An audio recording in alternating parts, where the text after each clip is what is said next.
sa pitong katang sa tabi ng buyan ay makakasaysayan akong nalalaman. Ito ay hindi chismis na pag-usapan lang, pero leho, walang labis, walang kulang. May isang munting tindahan sa bukana ng buwan at sa kanto ng kalye pitong katang. Ito ay nagkukumpukan ng ilang piling istambay na walang garang buhay kundi ganyan. Ito ay hindi chismis na pag-usapan lang, pero ito walang labis, walang kulang. Ngunit bakit mayroong tao na katulad kong musyoso at sa bugay ng kapwa yung siseo?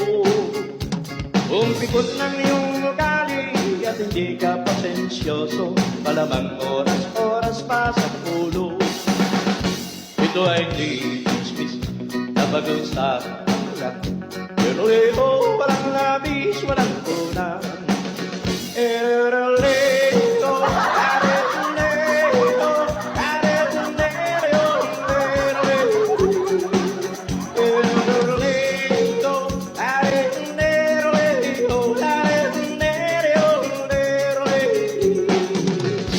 imposible ang naglihim kung ikaw ay mayroong secret sa pitong gatang lakat naririnig.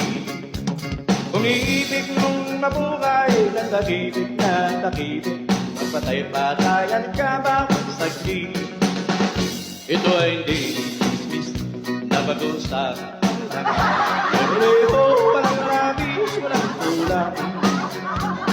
Ito nga aking hinahawig, ang tabay huwag magalit, yan na may bunga lang yaring isip. Ang pitong katang kailan may ngunit ang di mawawaglit, taga rito ang aking inibig. Pero